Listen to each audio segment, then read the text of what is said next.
Salut tout le monde, c'est Alex pour un nouveau rapport de bataille. J'ai été absent pendant un moment. Bon, ça ne se reproduira plus avant un petit moment. J'ai eu pas mal de soucis à gérer dans ma vie perso. Et me voilà de retour pour jouer à King of War et vous proposer des petits rapports de bataille en ligne avec deux bonnes surprises pour aujourd'hui. La première, c'est que je vais jouer avec mon armée de Royaume des Hommes, donc une armée nouvelle en ce qui concerne mes rapports de bataille. Et la deuxième bonne nouvelle, j'ai enfin un appareil photo de qualité sur mon nouveau téléphone portable. Donc aujourd'hui, je joue en scénario invasion, je joue en 2300 points, les Royaumes des Hommes contre les morts-vivants commandés par Antoine. Mort-vivant de contrôle comme d'habitude avec deux hordes de revenants avec leurs rats géants, trois régiments de spectres avec leur défense de 6, un porte-étendard Benchant, deux prêtres liches, un avec le drain de vie et le conjuring staff, l'autre avec le Shroud of Saint et un soin à 6, ce qui fait un soin à 9 au total. Donc les deux ont gardé leur déferlement. On a aussi un Gorblight dans sa liste.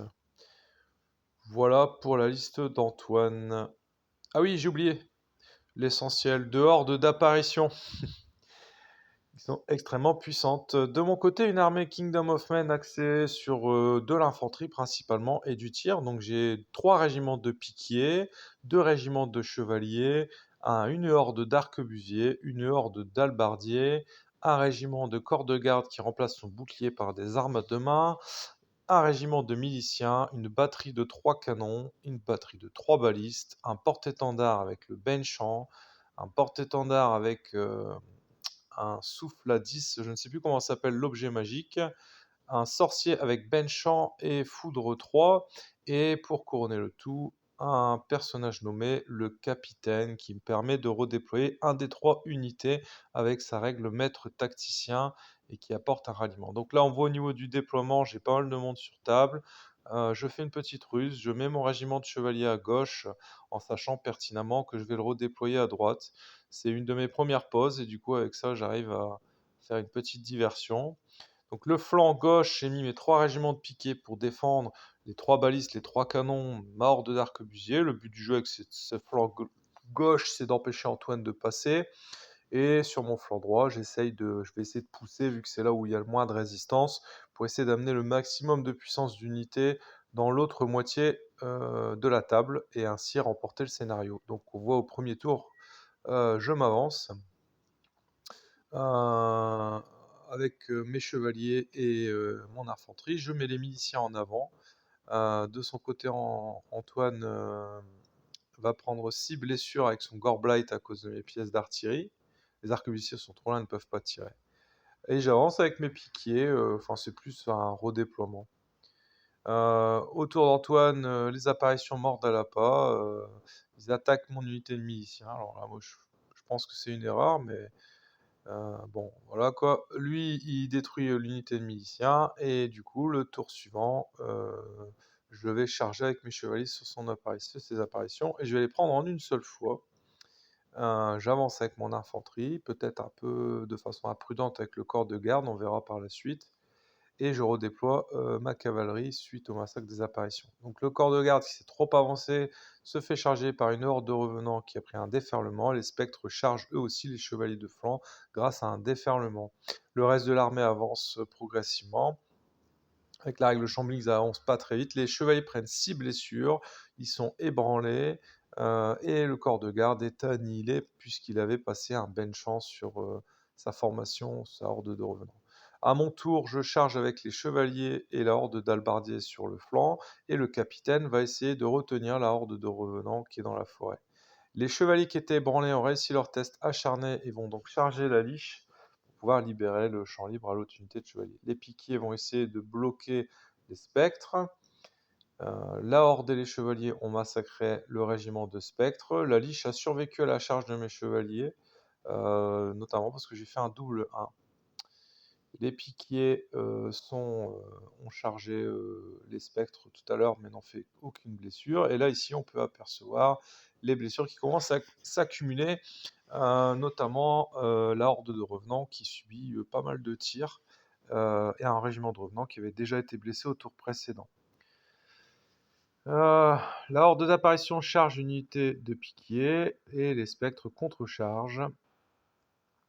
Le régiment de piqué, il prend que 3 blessures. En même temps, c'était -2, hein, pour toucher, vu qu'avec la règle phalanx et snare, il avait -2. Mais bon, il fait un double 6 et il détruit le régiment, vu que j'ai pas de relance.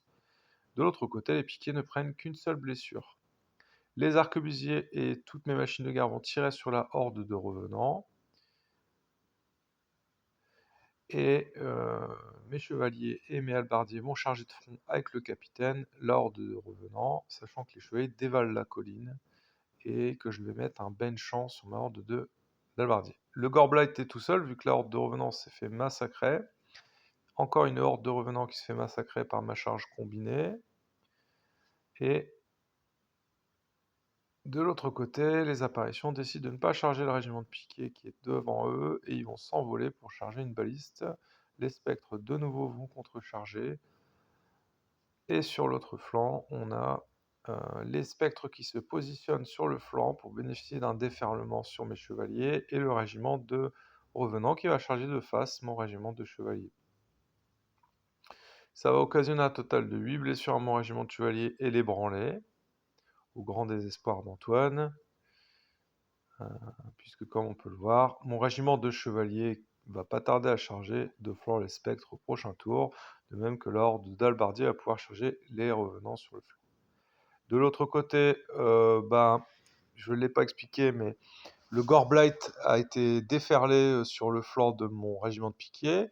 Du coup, le régiment finit par tomber et, sans aucune surprise, les apparitions se débarrassent de la baliste. Ensuite, nous avons mes piquiers qui vont venir charger son régiment de spectres, et la totalité de mes unités de tir vont tirer sur ses apparitions, sur son Gorblight. De la contre-charge de flanc, comme on peut voir sur la photo, les chevaliers qui chargent les spectres et l'ordre d'halbardier qui charge les guerriers revenants. Mes chevaliers ratent leur test d'acharné. Et les spectres, sans surprise, sont décimés puisqu'ils étaient chargés de flanc. Par contre, les halbardiers ne font que 3 blessures avec leurs 50 attaques. Bon, c'était quand même 50 attaques gênées, hein. Donc du coup, sur le flanc droit, je suis plutôt à l'aise. On va voir la suite des événements, mais globalement, j'ai derrière réussi à amener 6 points de puissance avec mes chevaliers et 3 points de puissance avec mes halbardiers. Sur le flanc gauche, le Gorblight est tombé suite à mes nombreux tirs, et on voit que les apparitions sont en position de charger mon sorcier, et Antoine en fait ne va pas se gêner, il va charger donc ce sorcier et tenter un bond ensuite pour pouvoir charger mes arquebusiers. Ces guerriers revenant, le régiment vont charger mon régiment de chevaliers pour essayer de l'achever, et là, comme on peut le voir sur la photo, les apparitions ont massacré le sorcier, mais n'ont pas réussi à percer plus d'un pas. Les revenants ont réussi leur barreau d'honneur, ils infligent quelques blessures aux chevaliers et détruisent le régiment de cavaliers. Et lors de mon dernier tour, je vais achever ce régiment de revenants avec mon unité de cavaliers, et l'unité d'apparition va être détruite au tir. Au final, c'est une victoire assez large pour l'Empire, et aussi bien au niveau du kill point que des conditions d'objectif. Au niveau du débriefing, je pense que le fédéral premier tour, ça m'a quand même sacrément aidé, puisqu'il se prend 6 tirs de machine de guerre avant même d'avoir pu jouer. C'est toujours un peu le problème de ces armées de tir, c'est qu'elles sont assez sensibles à qui va jouer son premier tour. Au niveau de la carte de jeu, j'ai eu la sensation que il était difficile pour Antoine d'exploiter les couverts. Et donc, au fait, je suis sur un match-up assez positif. Maintenant, je réalise que cette liste que j'ai jouée en Kingdom of Man est assez amusante à jouer, mais extrêmement fragile, quoi. Il suffirait que je tombe sur un adversaire avec quelques éclairs, comme on peut voir souvent en ce moment en tournoi, ou un joueur qui serait particulièrement mobile et qui fondrait sur mes lignes. Je ne sais pas ce que ça pourrait donner. Là, j'ai pas assez de recul. Mais en tout cas, voilà, c'était un plaisir de revoir cette armée sur une table de jeu. Et du coup, voilà, j'espère que ce petit rapport de bataille vous a fait plaisir. Je le remets très prochainement en ligne. Je vous souhaite à tous plein plein de belles choses, et je vous dis à très bientôt. Allez, salut à vous.